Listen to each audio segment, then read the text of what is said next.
Εδώ είμαστε, θέμα Κρήτης 103,1, κουβέντες με θέμα. Είμαι η Μαρία Γιαμπουλάκη και για την επόμενη ώρα θα συζητήσουμε ένα θέμα που πολλές φορές έχουμε αναφερθεί. Αναφερόμαστε όχι μόνο στο ραδιόφωνο, αναφερόμαστε νομίζω στις περισσότερες συζητήσεις που κάνουμε πια και στις παρέες μας και στους συγγενείς μας και με τους φίλους μας. Αν ζούμε την εποχή της δικτατορίας του παιδιού, μια ορολογία που χρησιμοποιώ συχνά, αν αυτά τα όρια στην παιδική αυτοδυναμία πρέπει να μπουν και πώς πρέπει να μπουν, ποια είναι η εποχή που ζούμε σήμερα ως προς αυτό. Μια συζήτηση εφόλης της ύλης για το συγκεκριμένο ζήτημα έχω τη χαρά να την κάνω με την κυρία Άρια Μπαρκάτσα, η οποία είναι ψυχολόγος και συντονίστρια ομάδων γονέων και την οποία έχουμε εδώ στο στούντιο στο θέμα Κρήτης 103,1. Καλημέρα. Καλημέρα Μαρία. Θα υιοθετήσουμε τον Ενικό, γνωριζόμαστε έτσι κι αλλιώς αρκετά χρόνια. Θα σου ζητήσω μπράβο λίγο πιο κοντά για να σε ακούμε έτσι πολύ δυνατά και ξεκάθαρα. Υπάρχει τρόπος να μπουν όρια στην παιδική παντοδυναμία? Έχουν χάσει λίγο οι γονείς τον μπούσουλα ενδεχομένως? Ποιες είναι οι διαφορές μεταξύ του σύγχρονου μοντέλου διαπαιδαγώγησης και του παλαιότερου? Να ξεκινήσουμε από αυτό, από το τελευταίο. Ποιες διαφορές εντοπίζουμε? Ναι Μαρία, γιατί σήμερα στην προσπάθειά τους οι οικογένειες να απομακρυνθούν στην πραγματικότητα από ένα παλιό παραδοσιακό μοντέλο διαπαιδαγώγησης, το οποίο ήταν κυρίως εξουσιαστικό, αυταρχικό και απόλυτο. Στην προσπάθειά τους λοιπόν να μετακινηθούν από αυτό το τοπίο, μετακινήθηκαν σε ένα άλλο άκρο. Μιλάμε δηλαδή πια για την εξουσία του παιδιού, όπως σωστά το είπες. Δηλαδή από την έλλειψη ενσυναίσθησης στην πραγματικότητα έχουμε μεταβεί σε ένα άλλο άκρο, όπου βρισκόμαστε στον αφανισμό κάθε λογικής κρίσης, δηλαδή στη δικτατορία του συναισθήματος, θα έλεγα εγώ, και όχι τόσο του παιδιού, αλλά στη δικτατορία του συναισθήματος. Από την άγνοια δηλαδή για τον παιδικό ψυχισμό σε μια υπερπληροφόρηση που συγχύζει, άλλο ένα πρόβλημα της σημερινής να το βάλουμε με μια σειρά. Άρα είχαμε ένα μοντέλο στο παρελθόν και τώρα, γιατί εγώ δεν είμαι ειδικός του αντικειμένου, σκέφτομαι πώς μεγάλωσα ενδεχομένως εγώ ή και οι φίλοι μου και τα ξαδέρφια μου με γονείς που ήταν αρκετά αυστηροί ενδεχομένως σε κάποιες περιπτώσεις, με όρια ωστόσο που έμπαιναν και ίσως κάποιες φορές λίγο πιο αυστηρά από αυτά που θέλαμε ενδεχομένως. Άρα αυτή η γενιά που μεγάλωσε κάπως έτσι, όταν μεγάλωσε αποφάσισε να το κάνει λίγο αλλιώς. Ακριβώς. Και από το λίγο αλλιώς το έκανα, από ό,τι καταλαβαίνω, πολύ αλλιώς, σαν να πήγε στο άλλο άκρο. Ακριβώς, με αποτέλεσμα τελικά οι οικογένειες να βρέθηκαν εκτεθειμένες, χωρίς αξίες και με την απουσία της γονεϊκής κυριαρχίας που κάποτε πρωταγωνιστούσε. Στην πραγματικότητα ο λόγος που συμβαίνει αυτό, αυτή η ακρότητα δηλαδή που συναντάμε σήμερα, συμβαίνει γιατί όταν κάνουμε παιδιά, μοιραία Μαρία γυρίζουμε στην παιδική μας ηλικία. Γυρίζουμε δηλαδή σε εκείνα τα συναισθήματα που βιώσαμε όταν ήμασταν παιδιά. Με αποτέλεσμα, από φόβο μήπως τα παιδιά μας αναβιώσουν εκείνες τις δύσκολες συναισθηματικές καταστάσεις που βιώσαμε εμείς, να μετακινούμαστε στο άλλο άκρο. Ένας από τους λόγους που συναντάμε αυτή την ακρότητα σήμερα είναι αυτή η επιστροφή που μοιραία συμβαίνει στη δική μας παιδική ηλικία. Γιατί ενδεχομένως δεν έχουμε λύσει και δικά μας θέματα που ίσως θα έπρεπε να είχαμε λύσει πριν γίνουμε γονείς. Ακριβώς. Είναι κάτι που σκεφτόμουν χτες συγκεκριμένα, αυτό πως πριν γίνουμε γονείς πρέπει να γίνουμε άνθρωποι μέσα εισαγωγικά για να καταλάβουμε από πρώτο χέρι περί τίνος πρόκειται. Ναι, άλλοι τα δικά μας συγκρουσιακά θέματα, τα οποία μοιραία προβάλλουμε μέσα στη σχέση με τα παιδιά μας, εμφανίζονται. Οπότε μέσα σε αυτή την προσπάθεια, για να μην αναβιώσουν τα παιδιά μας δύσκολες συνθήκες, μπαίνουμε σε αυτή τη διαδικασία. Αυτός είναι βέβαια ένας λόγος. Ένας άλλος λόγος είναι ότι σήμερα η κοινωνία απαιτεί από τους γονείς και από τη μητέρα κυρίως πολλά. Η πίεση δηλαδή που έχει μια μητέρα να είναι εργαζόμενη, να είναι καλή στο σπίτι της, να είναι κοινωνικά, όλο αυτό αναγκάζει τελικά την ίδια τη μητέρα να υπερπροσφέρεται και να υπερδιατίθεται ενοχικά. Γιατί αν δεν προσφέρω τα πάντα στο παιδί μου, δεν θα είμαι καλή μητέρα και θα δικαιώσω αυτό που ενδεχομένως λένε, ότι παράλληλα ενώ κυνηγάω τη δουλειά μου, την καριέρα μου και όλα τα υπόλοιπα, αφήνω το παιδί μου παραμελημένο. Κάπως έτσι λειτουργεί. Ακριβώς. Και προσπαθεί μέσα σε αυτό το 3ωρο ή 4ωρο που μπορεί να έχει με το παιδί της να αναπληρώσει ένα ολόκληρο 24ωρο. Προσπαθεί δηλαδή μέσα σε αυτές τις 3 ώρες να δώσει ό,τι μέσα στο μυαλό της στερήθηκε το παιδί. Όμως αυτό πραγματικά δεν έχει τόπο. Είναι λίγο άτοπο, καθώς μια μητέρα όταν θα επιστρέψει στο σπίτι, τα 5 πρώτα λεπτά είναι σαν να ήταν εκεί όλη μέρα. Όπως μας το λέει και ο Ελίτης, και 1/4 μητέρας αρκεί. Οπότε οι μητέρες είναι καλό να έχουν στο μυαλό τους πως τα 5 πρώτα λεπτά που θα φανούν μπροστά στο παιδί τους έχουν ήδη για τα παιδιά τους ήταν σαν να ήταν όλη μέρα εκεί. Πολύ σημαντικό αυτό που λες. Άρα για μια μητέρα που λείπει από το πρωί μέχρι το απόγευμα γιατί είναι στην εργασία της, γιατί πολύ λίγες μητέρες, πολύ λίγες γυναίκες μπορεί να θέλουν να μείνουν με τα παιδιά τους, να μην θέλουν να εργαστούν, αλλά έτσι όπως είναι οι συνθήκες σήμερα αυτό δεν τους επιτρέπεται, οπότε επιλέγουν, εργάζονται είτε από επιλογή είτε από ανάγκη, εν πάση περιπτώσει, μην ανοίξω αυτό το θέμα. Φτάνουν το απόγευμα στο σπίτι. Αυτά τα 5 πρώτα λεπτά είναι αρκετά για να νιώσει ενδεχομένως την ασφάλεια και τη θαλπορεί το παιδί τους και δεν χρειάζεται μετά να κάνουν μια υπερπροσπάθεια μέσα σε αυτό το 3ωρο μέχρι να πάει το παιδί για ύπνο να καλύψουν και το 8ωρο που λείπανε. Και όχι μόνο υπερπροσπάθεια, και η υπερδιατίθοδη είναι υπερβολικά διαθέσιμες πέρα από αυτό που αναλογεί πολλές φορές την ανάπτυξη των παιδιών. Πολύ συχνά μιλάμε με τους γονείς γι' αυτό και λέμε πως καλό είναι όταν τα παιδιά έχουν αναπτυξιακά κατακτήσει οι δεξιότητες, οι γονείς να απομακρύνονται. Την ίδια στιγμή όμως, ακριβώς επειδή οι γονείς νιώθουν ότι λείπουν, ότι πρέπει να κάνουν περισσότερα πράγματα, κάνουν πράγματα για τα παιδιά που στην πραγματικότητα υποθάλπτουν την ανάπτυξή τους. Είπες πριν και θέλω να γυρίσουμε λίγο εκεί για το κομμάτι των αξιών. Βλέπουμε ότι υπάρχει ένα διαφορετικό σύστημα αξιών γενικότερα εκεί έξω. Εστιάζοντας όμως στα παιδιά, βλέπουμε για παράδειγμα συχνά να λείπει αυτός ο σεβασμός που είχαμε συνηθίσει να δείχνουν, να εκφράζουν τα παιδιά των παλαιότερων γενεών σε σχέση με τα σύγχρονα. Και θα πω και ένα συγκεκριμένο παράδειγμα. Έχω συναντήσει προσωπικά, διότι για 3-4 χρόνια έκανα μάθημα σε φροντιστήριο. Είχα συναντήσει πολλές φορές περιπτώσεις παιδιών που μιλούσαν με το ίδιο τρόπο, με το ίδιο στυλ, είτε στο συμμαθητή τους, είτε στο δάσκαλό τους, είτε σε κάποιον ηλικιωμένο. Δεν έχουν κάποια διαφοροποίηση στην έκφραση. Εμένα μου είχε κάνει τότε εντύπωση. Ναι, δεν διακρίνουν σήμερα τα παιδιά ούτε μέχρι που μπορούν να σταματήσουν, ούτε ότι οι συμπεριφορές τους ή ο τρόπος τους πρέπει να προσαρμόζονται ανάλογα τις συνθήκες. Κοίταξε Μαρία, κάτι άλλο που παρατηρούμε σήμερα και έχει να κάνει με αυτό που λες, είναι πως, όπως είπαμε πριν, το παλιό το οποίο πρέσβευε κάτι διαφορετικό, το οποίο απαξιώθηκε στο σύνολό του και αυτό δεν είναι εντάξει. Δηλαδή το να απαξιωθεί ένα ολόκληρο αξιακό σύστημα μερικώς γιατί είχε σημεία τα οποία δεν ήταν κοντά στον παιδικό ψυχισμό, όμως τότε ήταν απαραίτητο οι γονείς, τα παιδιά να είναι αρεστά στους γονείς τους. Δηλαδή προσπαθούσαν τα παιδιά να διαμορφώσουν τη συμπεριφορά τους με ένα τέτοιο τρόπο ώστε να είναι αποδεκτά και αρεστά από τους γονείς, τους εκπαιδευτικούς και όλο το υπόλοιπο σύνολο. Σήμερα οι γονείς προσπαθούν να είναι αρεστοί στα παιδιά τους. Προσπαθούν να ασκήσουν γοητεία στα παιδιά τους. Περισσότερο από το να είναι χρήσιμη η άρεια. Ακριβώς.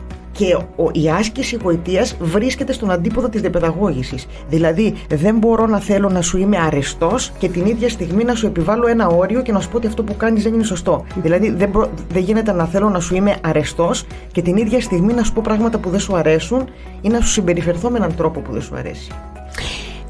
Είναι συχνό το φαινόμενο που δεν ξέρω άμα είναι σωστό και με διορθώνεις, γιατί πάω τώρα να το διαφοροποιήσω συχνά. Αυτό η μητέρα φίλη ή θέλουμε να είμαστε φίλοι με τα παιδιά, δεν μπορεί να έχει βάση. Δεν είμαι φίλος των παιδιών μου, είμαι γονέας τους. με τους φίλους τους μπορούν να έχουν αυτή την ελευθεριότητα στην επικοινωνία, στις σχέσεις, στη συμπεριφορά. Όταν όμως αυτό δεν καλλιεργείται από το σπίτι και καλλιεργείται κάτι αντίστροφο, ότι έχεις το δικαίωμα και μπορείς με μένα να πεις και να σκέφτεσαι και να εκφράσεις ό,τι σκέφτεσαι όπως θα κάνεις ένα φίλο σου, δεν καταλαβαίνει το παιδί το όριο. Άρα εκεί δεν μπορεί να μπει και όριο. Δεν μπορεί να μπει, γιατί δεν αναγνωρίζει μέχρι ότι εδώ αλλάζει το πλαίσιο, ότι εδώ πρέπει να συμπεριφερθώ αλλιώς. Πήγα να πω πριν και ξαναλέω, με διορθώνεις αν κάνω λάθος, σε περιπτώσεις γονέων που έχουν αποφασίσει να χωρίσουν, να βλέπουμε συχνά τον έναν ή και τους δύο γονείς, επειδή το παιδί βιώνει αυτή την αλλαγή, αυτή τη μετάβαση, προκειμένου να μην το στεναχωρήσουν, ή ο γονέας εκείνο που το έχει λιγότερες ώρες σε σχέση με πριν, να του ικανοποιεί όλες τις απαιτήσεις και τα χατήρια, γιατί το παιδί τώρα πέρασε μια δύσκολη μετάβαση. Ακριβώς, να γίνεται, σαν να γίνεται πολλές φορές ο άνθρωπος ο οποίος οφείλει να διασκεδάσει και μόνο το παιδί, να το κάνει να περάσει μόνο καλά. Το ίδιο συναντάμε βέβαια και σε οικογένειες που δεν είναι χωρισμένες. Αυτό που λέγαμε πριν με την έλλειψη χρόνου. Επειδή περνάνε ακριβώς πολύ λίγο χρόνο, προσπαθούν σε αυτό το χρόνο να κάνουν το παιδί τους να περάσει καλά. Είναι γονείς που συζητάμε πολλές φορές και είναι κουρασμένοι, εξαντλημένοι από τη δουλειά τους και πρέπει, λέει, να πάω τώρα σπίτι να παίξω. Είμαι βέβαια πάρα πολύ κουρασμένος, αλλά πρέπει να πάω να παίξω. Σαν να είναι μια υποχρεωτική διαδικασία, την οποία τελικά δεν απολαμβάνει κανείς βέβαια. Γιατί οι γονείς καταπιέζονται για να το κάνουν. Τα παιδιά μετά από λίγο θα φύγουν από αυτό, θα αναζητήσουν κάτι άλλο. Αλλά ναι, ισχύει ότι στην ενοχικά πάλι, όπως και σε αυτό στο πεδίο του χωρισμού, ας πούμε. Άρα, για να κάνουμε έτσι μία σύνοψη στα πρώτα που έχουμε πει. Έχουμε γονείς, καταρχάς δεν μιλάμε για το σύνολο των γονέων. Κάποιες περιπτώσεις ενδεχομένως μπορεί και η πλειοψηφία. Γονείς οι οποίοι ικανοποιούν τις απαιτήσεις, τα χατήρια, τα θέλω των παιδιών, προσπαθούν να είναι αρεστοί προς τα παιδιά τους, λιγότερο χρήσιμοι ενδεχομένως, ικανοποιώντας τις δικές τους επιθυμίες, έτσι ώστε έχουν στο μυαλό τους ότι αν το κάνουν αυτό θα μεγαλώσουν ευτυχισμένα παιδιά. Κάπως έτσι ξεκινάνε, φαντάζομαι, δεδομένου, μπορεί να συγκρίνουμε αυτό που είπαμε νωρίτερα, ότι επιστρέφουν στη δική τους παιδική ηλικία. Και ότι θα το κάνω τώρα αλλιώς για να είναι το παιδί μου πιο καλά και πιο ευτυχισμένο. Στην πράξη βέβαια, Μαρία, οι γονείς όλοι εντοπίζουν τις δυσκολίες. Εκεί βέβαια που οι γονείς μπορούν να μιλήσουν για δυσκολίες, γιατί πολλές φορές συμπεριφορές των παιδιών που δεν είναι αποδεκτές τείνουν να μεταφράζονται σαν δείγματα ισχυρής προσωπικότητας. Πάλι γυρίζουμε στο παλιό τοπίο, γιατί βλέπουν οι γονείς τα παιδιά τους συμπεριφορές που εκείνοι δεν τολμούσαν ενδεχομένως να έχουν ή να κάνουν. Οπότε βλέποντας τα παιδιά τους να συμπεριφέρονται με έναν τρόπο που δεν είναι αποδεκτό, κάποιες φορές δεν αναγνωρίζονται ως δυσκολίες στη συμπεριφορά, αλλά ως δείγματα ισχυρής ή δυναμικής προσωπικότητας. Το μεταφράζουν δηλαδή και αυτό ως κάτι θετικό. Ακριβώς. Θετικό χαρακτηριστικό προσωπικότητας, στο γεγονός ότι το παιδί μου επιμένει να γίνει το δικό του, για παράδειγμα, ενώ το ορθό είναι να γίνει κάτι άλλο. Ακριβώς. Όμως βλέπουμε στην πράξη, Μαρία, επίσης πως τα παιδιά σήμερα δεν, από τη μία επειδή δεν στερούνται μάλλον τίποτα, δεν επιθυμούν. Η στέρηση είναι η κινητήριος δύναμη της επιθυμίας, της ανάπτυξης και της εξέλιξης. Σήμερα υπερπροσφέρονται τα πάντα, τα παιδιά δεν στερούνται τίποτα, με αποτέλεσμα να μην επιθυμούν και να μην προσπαθούν. Ένα ζευγάρι πρόσφατα στο γραφείο μου είπε ένα παράδειγμα που το χρησιμοποιώ συχνά, γιατί πραγματικά έχει νόημα, έχει να μας πει. Μου είπαν ότι ρώτησαν το παιδάκι τους 4-5 ετών τι δώρο θέλει για τα γενέθλιά του. Το κοριτσάκι δεν ήξερε τίποτα να απαντήσει, δεν μπορούσε να φαντασιωθεί, να φανταστεί, να σκεφτεί τίποτα που θα μπορούσε να επιθυμεί. Γιατί τα είχε όλα. Γιατί τα είχε όλα. Γιατί τα είχε όλα, οπότε δεν μπορούσε να σκεφτεί κάτι επιπλέον που θα ήθελε. Και γιατί τα ωφέλη της στέρησης και πώς ενδεχομένως μπορούν να το κάνουν οι γονείς.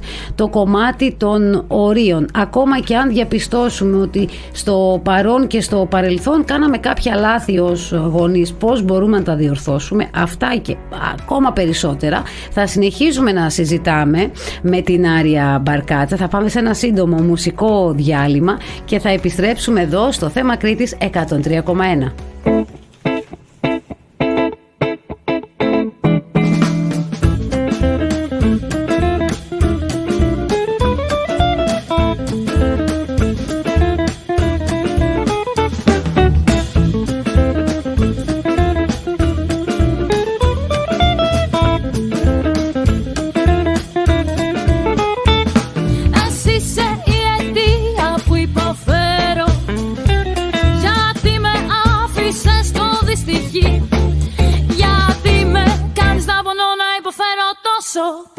γιατί μπορεί να σε σκοτώσω. Δεν αντέχω να σε βλέπω μ' άλλους να γυρνάς. Γιατί με κάνεις να πονώ, να υποφέρω τόσο. Πρόσεξε γιατί μπορεί να παλαβώσω. Πάψε πλέον να με τυραννάς.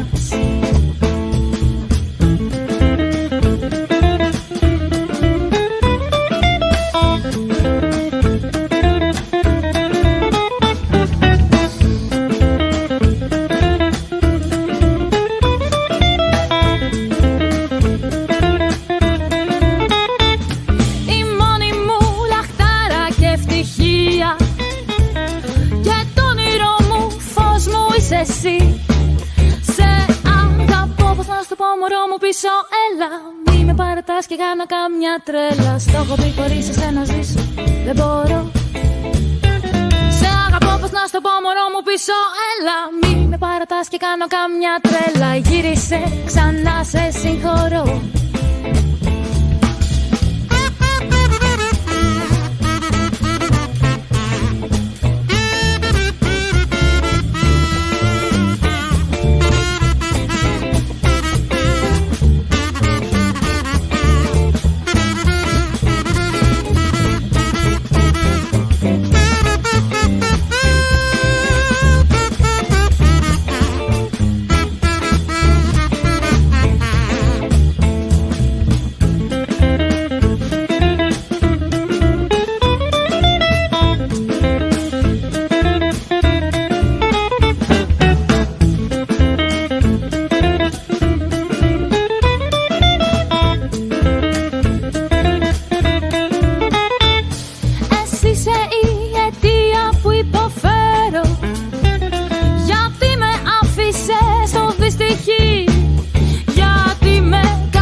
Πρόσεξε γιατί μπορεί να σε σκοτώσω. Δεν αντέχω να σε βλέπω μ' άλλους να γυρνάς.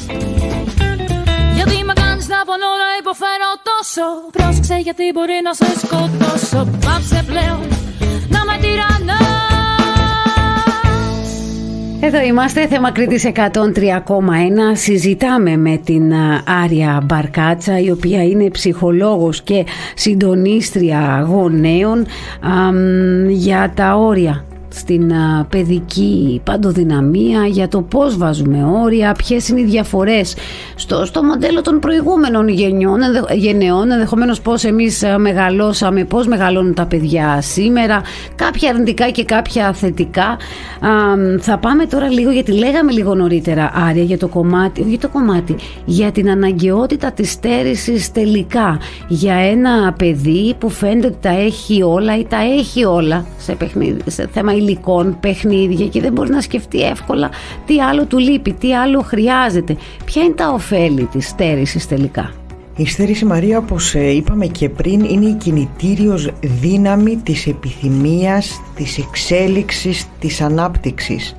Αν δεν στερηθώ, αν δεν υπάρχει η στέρηση, δεν υπάρχει καμία επιθυμία και κανένας πόθος. Η στέρηση με οδηγεί σε εκείνη την διαδικασία την εσωτερική να προσπαθήσω για κάτι. Σήμερα όμως δυστυχώς τα παιδιά δεν προσπαθούν, καθώς ακριβώς είπαμε πριν υπερπροσφέρονται όλα, και όχι μόνο σε υλικά. Η υπερπροσφορά της μητέρας ή του πατέρα, αυτή η υπερδιαθεσιμότητα, είναι πολύ σημαντικό να αναγνωρίσουμε αυτό το αίσθημα στέρησης, κυρίως στη συμβολική σφαίρα.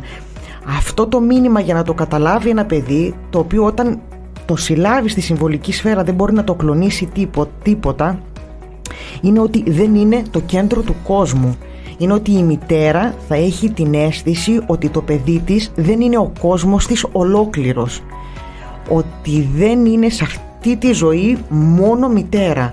Όταν αυτό από πολύ νωρίς, μετά τον πρώτο χρόνο εννοείται τη ζωή ενός παιδιού, καθώς τον πρώτο χρόνο μια μητέρα είναι ένα με το παιδί της, αργότερα λοιπόν να συνειδητοποιήσει τόσο το παιδί και η μητέρα ότι δεν είναι το κέντρο του κόσμου. Είναι ένα αίσθημα στέρησης που, αν μπει στη συμβολική σφαίρα από πολύ νωρίς, τίποτα δεν μπορεί να το κλονίσει. Καταρχάς, για τους ακροατές που μας ακούν και ενδεχομένως έτσι με κάποια ορολογία να μην τους είναι ξεκάθαρο, τι σημαίνει συμβολική σφαίρα? Να καταλάβει το παιδί ότι δεν μπορεί να έχει, ότι δεν έχει δικαίωμα στα πάντα και ότι δεν μπορεί να τα έχει όλα. Αυτό είναι μια αίσθηση, δεν έχει να κάνει με τα υλικά.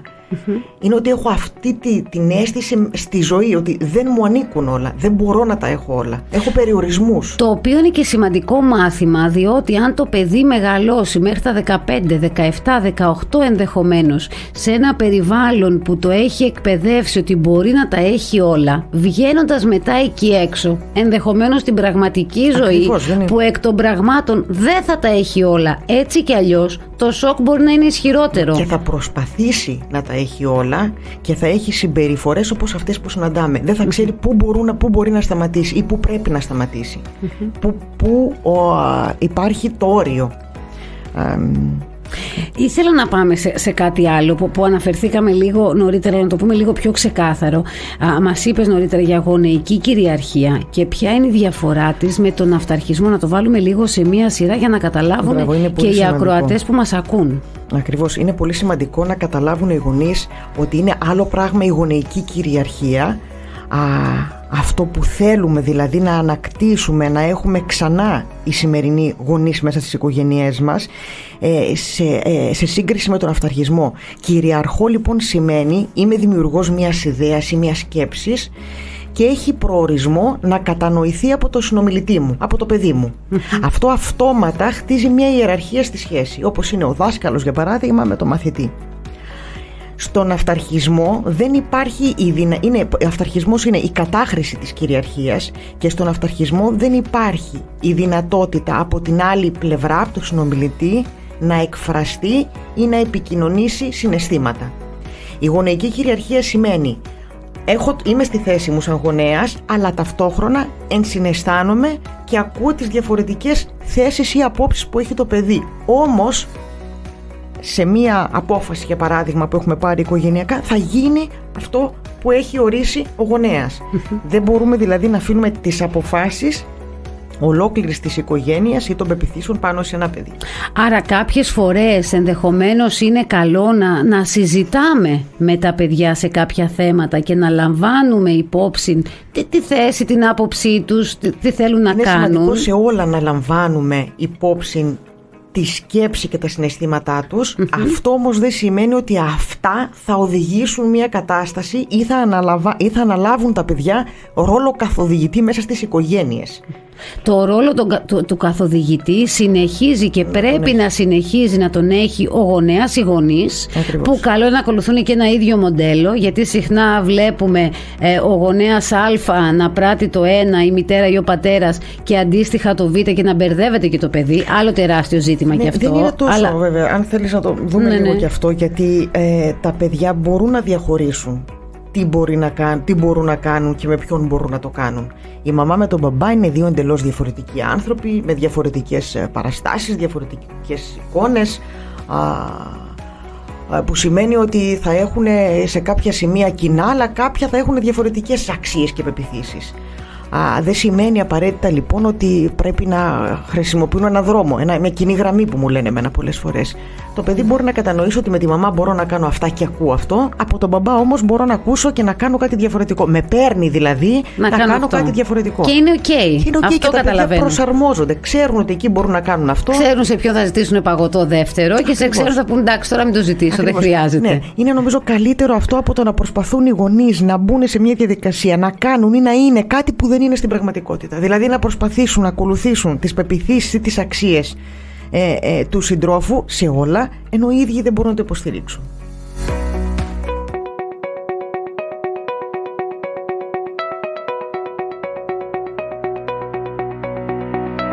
Εδώ είμαστε, θέμα Κρήτης 103,1, κουβέντες με θέμα.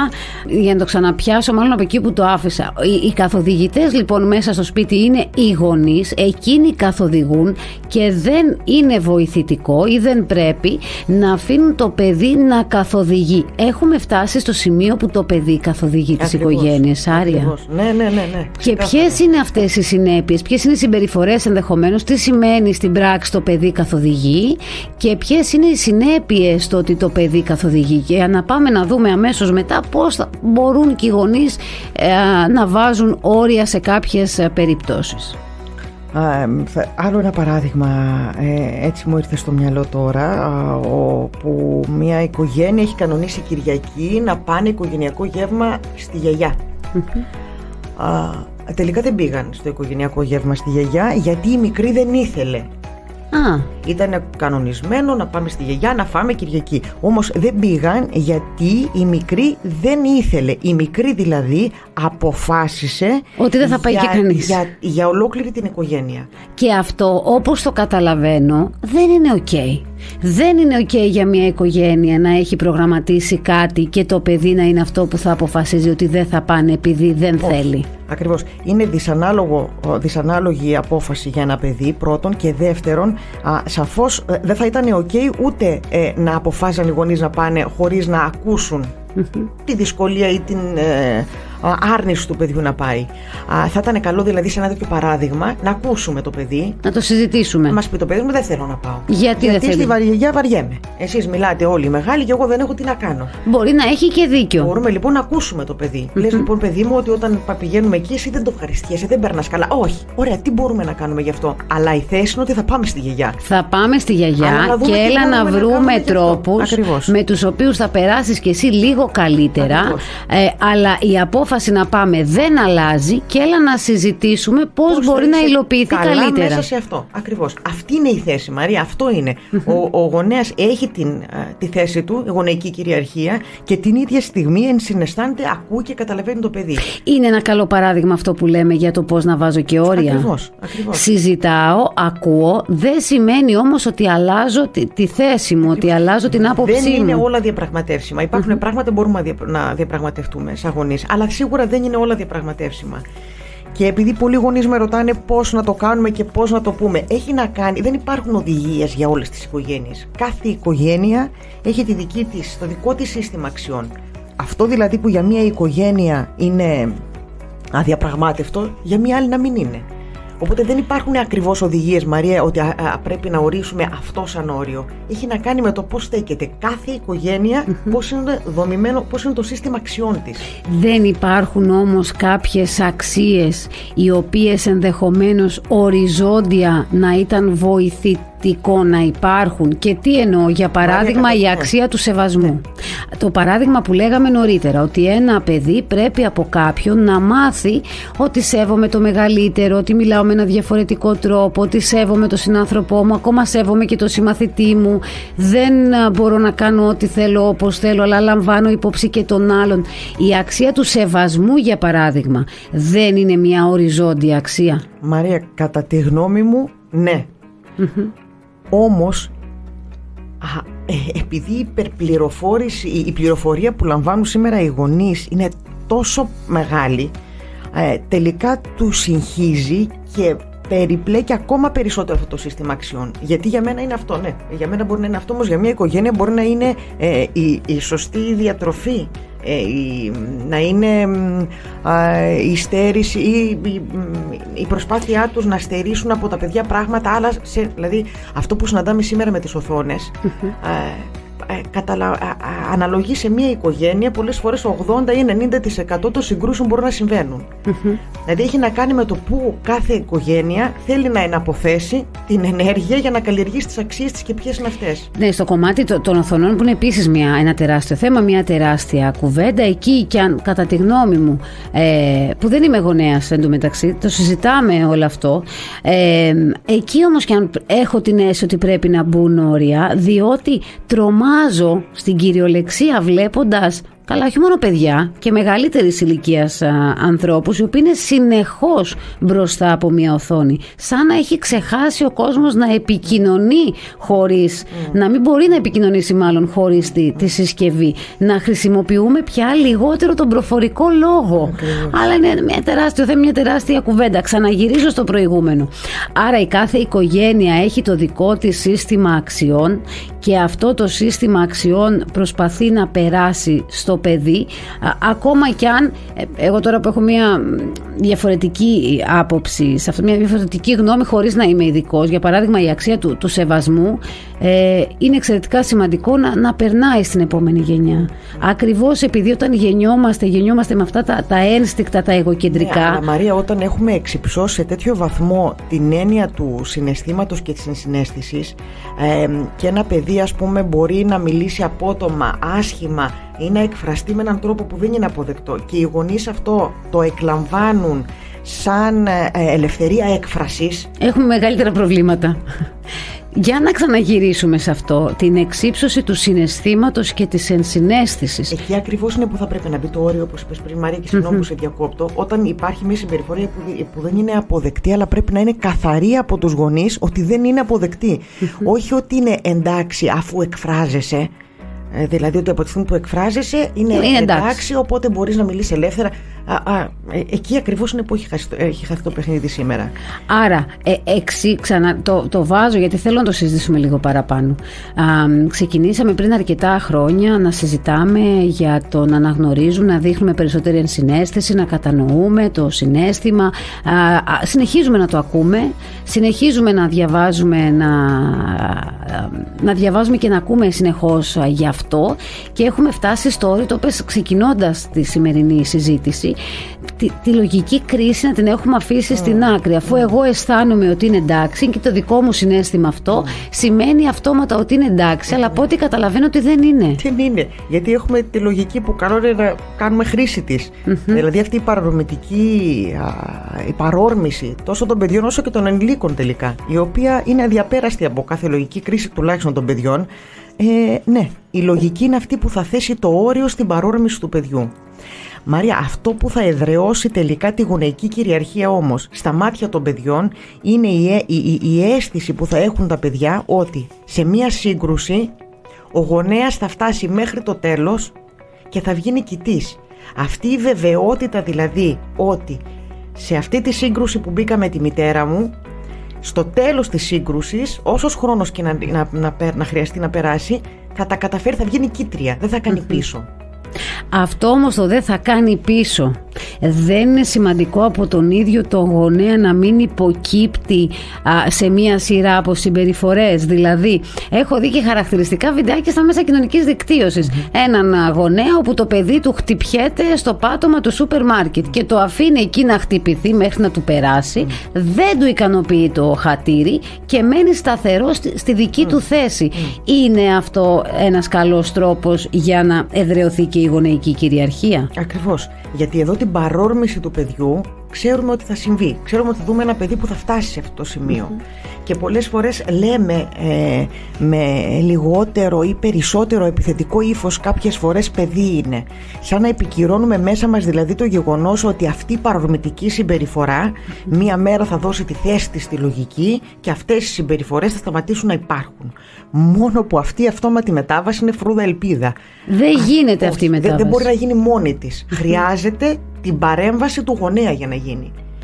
Χρειάζεται το stop, χρειάζεται το όριο. Χρειάζεται ότι ή θα μείνω εκεί να περάσει, χωρίς να ικανοποιήσω την ανάγκη του παιδιού, ή θα πάρω το παιδί και θα φύγω από το σούπερ μάρκετ. Άρα εγώ καταλαβαίνω ότι όταν ένας γονέας κρίνει ότι πρέπει να πει όχι σε ένα συγκεκριμένο αίτημα του παιδιού, να μείνει πιστός σε αυτή του την άρνηση, ό,τι και αν συμβεί. Την ίδια στιγμή όμως να ακούει και τη δυσκολία του παιδιού, αλλά στη θέση του να μείνει. Ναι, να το συζητήσει. Να ακούσει το πώς βλέπει να το παιδί. Να μην πει είπα εγώ ότι είναι όχι και είναι όχι και να μην δεχτεί κουβέντα, να το συζητήσει, να το αναλύσει με το παιδί, χωρίς όμως να αλλάξει το όχι να το κάνει ναι. Και πάλι γιατί δεν ξέρω πώς αυτό μπορεί να ακουστεί, αλλά είναι σημαντικό κάθε φορά να επανεξετάζουμε κι εμείς τα δεδομένα που έχουμε. Αυτό έχει να κάνει με το σύστημα των αξιών της κάθε οικογένειας. Κάποια πράγματα για κάποιες οικογένειες είναι αδιαπραγμάτευτα, κάποια μπορούμε να τα συζητήσουμε. Γιατί μέσα στην προσπάθειά μου, ή μάλλον όταν είμαι στη δικασία να ακούσω το παιδί, όταν εγώ έχω επιβάλει ένα όριο και καταλάβω ότι το όριό μου θέλει τροποποίηση, ας το κάνω. Δηλαδή δεν υπάρχει απολυτότητα ούτε στο ένα ούτε στο άλλο.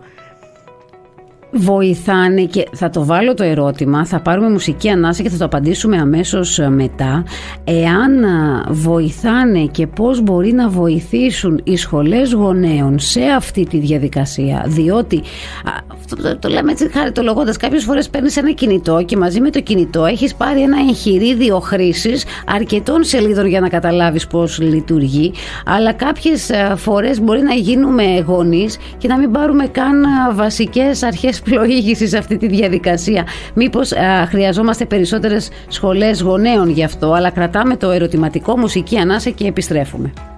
Όχι, δεν θα μπορέσω πάλι να εξηγήσω, γιατί φεύγω μακριά σου και γελάω δυνατά. Τα σκοτάδια σου πάρε, δεν ταιριάζουν σε μένα, από όρια ξέμεινα πια κι άντε γεια.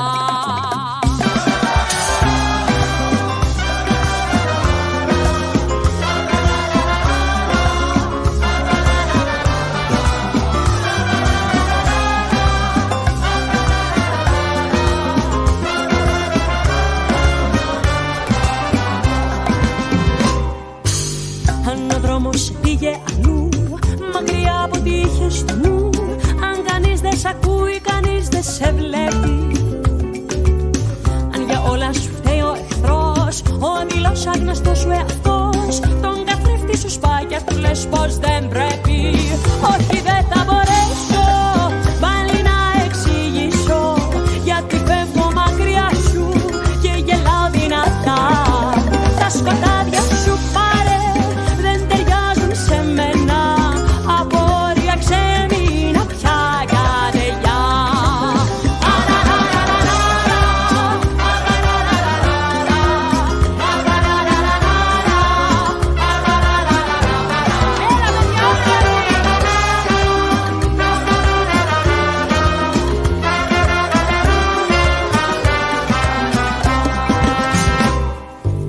Όλο λες δεν σ' αφήνουν να ζεις, θες να φύγεις μακριά να χαθείς, και κανείς δεν μπορεί να σου δώσει τη λύση. Η ελπίδα σου πάντα μικρή, μα εμένα μια χτίδα μου αρκεί, για να δω καθαρά και να φύγω πριν δύσει. Όχι, δεν θα μπορέσω πάλι να εξηγήσω, γιατί φεύγω μακριά σου και γελάω δυνατά. Τα σκοτάδια σου πάρε, δεν ταιριάζουν σε μένα, από όρια ξέμεινα πια κι άντε γεια. Όχι, δεν θα μπορέσω πάλι να εξηγήσω, γιατί φεύγω μακριά σου και γελάω δυνατά. Τα σκοτάδια σου πάρε, δεν ταιριάζουν σε μένα, από όρια ξέμεινα πια κι άντε γεια. Εδώ είμαστε, θέμα Κρήτης 103,1, κουβέντες με θέμα. Συζητούσαμε πριν και για το κομμάτι των ορίων και της χρησιμότητας των σχολών γονέων ενδεχομένως, και το πώς μπορούν να βοηθηθούν και οι γονείς να κάνουν κάποια πράγματα πιο σωστά. Δεν ξέρω αν είναι σωστή η λέξη να τα κάνουν σωστά, γιατί το σωστό και το λάθος επίσης έχει μια... Είναι και αυτό υποσυζήτηση κάθε φορά. Ακριβώς, Μαρία. Δεν υπάρχουν, όπως το πες πριν, οδηγίες όπως υπάρχουν σε όλα τα υπόλοιπα. Σκοπός των ομάδων, τουλάχιστον ο τρόπος που τις λειτουργώ εγώ, είναι κυρίως να μας προβληματίσουν και να κάνουμε κάποιες συνειδητοποιήσεις. Να έχουμε δηλαδή μεγαλύτερη επίγνωση σε αυτό που κάνουμε ή είμαστε. Δεν θα μιλήσουμε για οδηγίες, γιατί ακριβώς δεν υπάρχουν. Οτιδήποτε πρέπει να είναι προσαρμοσμένο στις ανάγκες κάθε οικογένειας. Αν κάτι όμως, αν θέλουμε να μιλάμε σοβαρά για το θέμα της γονεϊκότητας και της αποφυγής των τραυμάτων που πολλοί γονείς φοβούνται σήμερα, δηλαδή είναι αυτή η σκέψη τους πολύ συχνά, φοβάμαι να πω αυτό, μην κάνω αυτό γιατί μπορεί να το στεναχωρήσω, να του δημιουργήσω κάποιο τραύμα. Ένας τεχνικός όρος που βρίσκεται σήμερα στο στόμα κάθε γονέα. Αν θέλουμε λοιπόν να μιλάμε σοβαρά για την αποφύγη τραυμάτων, έτσι, είναι η αυτογνωστική και ψυχοθεραπευτική δουλειά που μπορεί να κάνουν οι ίδιοι οι γονείς. Με τον εαυτό τους. Ακριβώς.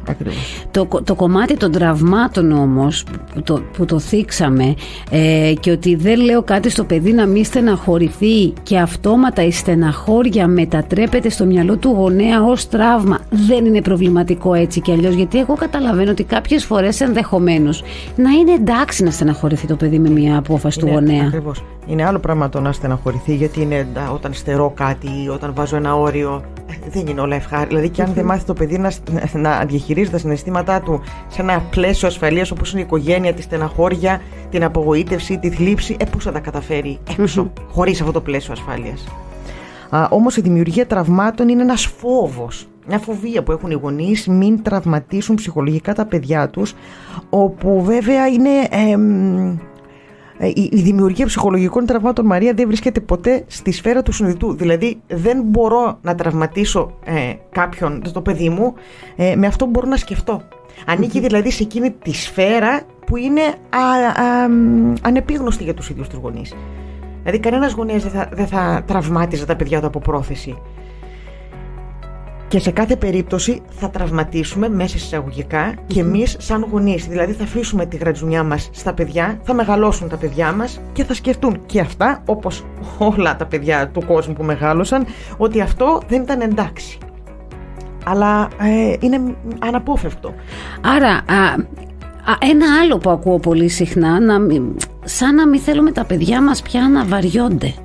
Δεν επιτρέπουμε στα παιδιά, Άρια, συχνά να περάσουν λίγο χρόνο που να μην έχουν τίποτα να κάνουν. Να νιώθουν ότι βαριέμαι τώρα λίγο.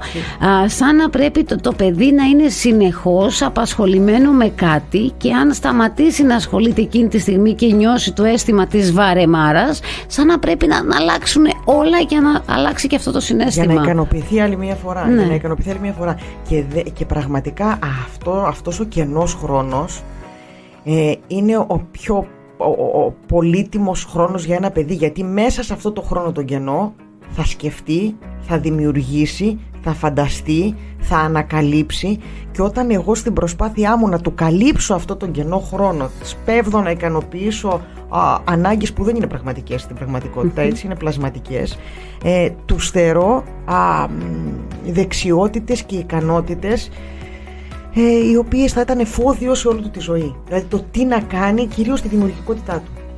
Τώρα, μας ακούνε γονείς, οι οποίοι ενδεχομένως μέσα σε όλα αυτά που συζητάμε να βρίσκουν λίγο τη δική τους διαχείριση, το δικό τους τρόπο διαπαιδαγώγησης, το δικό τους παιδιών, και να σκέφτονται ότι ενδεχομένως ναι, πρέπει κάποια πράγματα από τώρα και στο εξής να τα κάνω λίγο αλλιώς, προκειμένου να ξεκινήσω να βάζω τώρα όρια στο παιδί. Πρώτη ερώτηση, είναι ποτέ αργά να μπουν αυτά τα όρια? Αν για παράδειγμα ένας γονέας για 7 χρόνια δεν έβαζε όρια στο παιδί, συνειδητοποίησε ότι αυτό δεν είναι ωφέλιμο για το ίδιο το παιδί πρωτίστως, γιατί τα όρια μεταφράζονται και σαν ασφάλεια, και θέλει να αλλάξει, μπορεί να το κάνει και πώς? Ναι, δεν είναι ποτέ αργά. Δεν είναι ποτέ αργά. Γνωρίζουμε ότι αν μάλλον υπήρχε αν ίσχυε αυτό, τότε κανένας ενήλικας δεν θα αποφάσιζε να κάνει κάτι διαφορετικό στη ζωή του. Δεν είμαστε καταδικασμένοι στην πρώιμη παιδική ηλικία μας. Γνωρίζουμε σήμερα από τις νευροεπιστήμες ότι ο εγκέφαλος έχει τη δυνατότητα την πλαστικότητα που λέμε. Οπότε, ναι, ποτέ δεν είναι αργά. Πάντα υπάρχει δυνατότητα να δημιουργηθεί κάτι νέο και να γίνουν τα πράγματα με άλλον τρόπο. Πάντα. Απλά χρειάζεται περισσότερη επιμονή και προσπάθεια και ενέργεια από τη μεριά των γονιών. Παράδειγμα, ένας γονέας, το παιδί του περνάει αρκετές ώρες μπροστά σε μία οθόνη. Συνειδητοποιεί ότι αυτό δεν είναι ωφέλιμο για το παιδί και αποφασίζει από την επόμενη μέρα να βάλει όριο. Μπορεί να πει για παράδειγμα στο παιδί ότι η ώρα πλέον χρήσης της οθόνης της καθημερινές είναι 1,5 ώρα. Τυχαίνει τα παραδείγματα, δεν ξέρω ποιο είναι το κανονικό όριο. Και άντε το Σαββατοκύριακο στο 2ωρο. Και αυτός είναι ο κανόνας. Διαφορετικά μπορεί να επιβάλλει και ποινή, διαφορετικά θα σου πάρω εντελώς το κινητό. Κοίταξε, οι ποινές τώρα και οι συνέπειες και ό,τι έχει να κάνει με όλο αυτό το κομμάτι της στέρησης έχουν νόημα όταν δεν έχει λειτουργήσει τίποτα άλλο. Αλλά νομίζω ότι όταν οι γονείς ανακτήσουν αυτή την κυριαρχία που λέγαμε πριν, είναι περιττά τα εργαλεία αυτά. όταν οι γονείς ανακτήσουν την κυριαρχία τους και η σκέψη τους είναι ότι αυτό που λέω ή κάνω στο παιδί μου έχει ένα όφελος για εκείνο μακροπρόθεσμο, δηλαδή δεν σταματώ να είμαι κοντόφθαλμο στην ανατροφή του και κοιτάω πώς αυτό θα το βοηθήσει αύριο όταν θα βγει στην κοινωνία, και τον συνοδεύει δηλαδή το γονέα αυτή η αίσθηση και η πεποίθηση ότι αυτό που λέω ή κάνω έχει νόημα για το παιδί μου αργότερα, ακόμα και αν τώρα δημιουργεί δύσκολα συναισθήματα, η λύση των συνεπειών ή των τιμωριών δεν έχει τόπο μέσα σε όλο αυτό. Δηλαδή δεν έχει. Είναι μια καλή μεθοδολογία, ωστόσο, αυτό που μας περιγράφεις, το να σκέφτεται ο γονέας αυτό που θα συμβεί μακροπρόθεσμα στο μέλλον, ότι μπορεί τώρα το παιδί μου να στεναχωρηθεί ή να χαρεί αντίστοιχα, αλλά τι σημαίνει αυτή η πράξη για τη διαπαιδαγώγησή του και πώς θα το οδηγήσει, πώς θα το βοηθήσει μεγαλώνοντας. Αν δώσει κάθε φορά αυτή την απάντηση ο γονέας, είναι σαν να έχει και ένα οδικό χάρτη πώς θα κινηθεί. Ακριβώς. Γιατί τα παιδιά μας, Μαρία, τα κάνουμε ακριβώς για αυτό το λόγο. Δεν τα κάνουμε για το παρόν μας. Τα κάνουμε για ένα μέλλον δικό τους. Δεν μας αφορά αυτό. Οπότε πρέπει να είναι πολύ καθαρό μέσα μας ότι αυτό που κάνουμε στα παιδιά μας αφορά εκείνα, αλλά για αύριο, για αργότερα. Όχι το τώρα μας. Να μην είμαστε δηλαδή κοντόφθαλμοι στην ανατροφή τους. Αλλά δυστυχώς γινόμαστε, γιατί οι απαιτήσεις είναι πολλές. Γιατί αν εγώ δώσω στο παιδί μου το κινητό ή κάνω κάτι γρήγορα τώρα, έχει τελειώσει μια σύγκρουση η οποία μπορεί να διαρκέσει περισσότερη ώρα και απαιτεί από εμένα αποθέματα ψυχικής ενέργειας. Τα οποία δεν έχω. Ακριβώς. Άρα στην ουσία κάποιες φορές, ακόμα κι αν οι γονείς καταλαβαίνουν ότι αυτή τους η θέση, η πράξη, η απόφαση δεν είναι ορθή, δεν έχουν το κουράγιο να παλέψουν. Ακριβώς. Δεν έχουν τη δύναμη να διαπραγματευτούν με το παιδί τους το αντίθετο, οπότε το ικανοποιούν.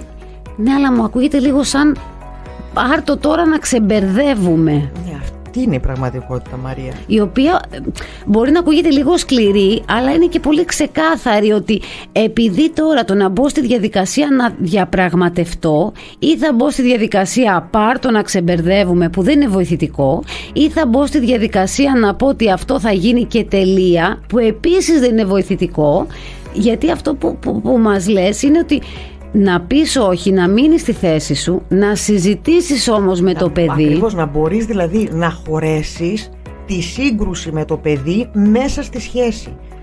Αυτό δεν είναι εύκολη υπόθεση. Καμία σχέση δεν είναι εύκολη υπόθεση. Όλες οι σχέσεις θέλουν προσπάθεια, θέλουν δουλειά, θέλουν αγώνα, θέλουν κόπο, πόσο μάλλον μια σχέση με τα παιδιά μας. Δεν υπάρχει όμως αυτή η ενέργεια που λέγαμε πριν, δεν υπάρχει αυτός ο χώρος. Οι γονείς συνήθως είναι εξαντλημένοι, επιστρέφουν στο σπίτι ή είναι στο σπίτι εξαντλημένοι. Οπότε όλο αυτό το να κάνω το για να ξεμπερδεύω που είπαμε τώρα, πρωταγωνιστεί, ισχύει, υπάρχει, συμβαίνει. Αυτό το κάνω για να ξεμπερδεύουμε. Τώρα θέλω να το πάω κάπου αλλού, αλλά μπορεί να έχει σχέση, μπορεί και όχι. Εσύ θα μου πεις. Βλέπουμε επίσης στους σύγχρονους γονείς, στα σύγχρονα παιδιά του σήμερα, να έχουν ένα πολύ βαρύ πρόγραμμα από τη Δευτέρα μέχρι και το Σάββατο. Ένα πρόγραμμα που δεν τους αφήνει σχεδόν καθόλου ελεύθερο χρόνο. Από τη μία το επιχείρημα είναι ότι έτσι τα παιδιά μας θα έχουν ερεθίσματα, θα δουν περισσότερα πράγματα, θα αποκτήσουν γνώσεις, δεξιότητες, τάσεις, χαρακτηριστικά που θα τους βοηθήσουν μεγαλώνοντας. Αλλά από την άλλη βλέπουμε παιδιά που δουλεύουν υπερορίες, διότι από το σχολείο θα πάνε στο φροντιστήριο, στη δραστηριότητα, στη δεύτερη δραστηριότητα, στην τρίτη, σε μια συχνότητα καθημερινή, και σαν να μην έχουν καν ελεύθερο χρόνο ακόμα και να διαπραγματευτούν με το γονέα όλα τα υπόλοιπα. Να μην έχουν τα παιδιά ελεύθερο χρόνο να διαπραγματευτούν με το γονέα. Οι γονείς. Ναι, δεν υπάρχει χρόνος ούτε να συνδεθούν, ούτε να λύσουν κάτι, ούτε να πάνε παραπέρα κάτι. Ναι, δεν υπάρχει ο χρόνος. Είπες ότι έχουν ανάγκη, νομίζουμε ότι έχουν τα παιδιά ανάγκη όλα αυτά τα ερεθίσματα. Δεν τα έχουν. Ένας παιδικός κόσμος από μόνος του είναι ένα τόσο πλούσιος, τον οποίο όμως δεν τον αφήνουμε να εξελιχθεί, που δεν χρειάζεται τίποτα.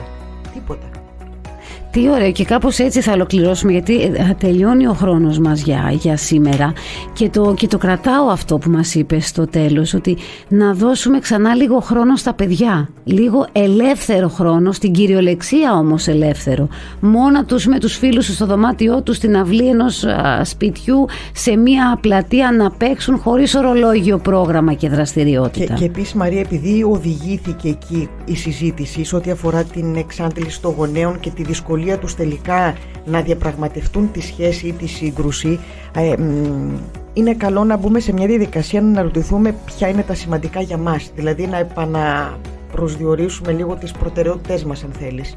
Οπότε ίσως μέσα σε αυτή τη διαδικασία να φύγει περιττό και να σταθούμε σε αυτό που έχει αξία τελικά. Δηλαδή αξία να δώσουμε την ενέργειά μας, την προσοχή μας. Να μείνουμε στην ουσία κάθε φορά, να την ξαναβρούμε αυτή την ουσία μέσα στον τεράστιο όγκο πληροφοριών και δραστηριοτήτων που κάποιες εξ αυτών μάλλον είναι περιττές. Σε ευχαριστώ πάρα πολύ για τη σημερινή συζήτηση. Ήταν κοντά μας η ψυχολόγος και συντονίστρια γονέων, η κυρία Άρια Μπαρκάτσα.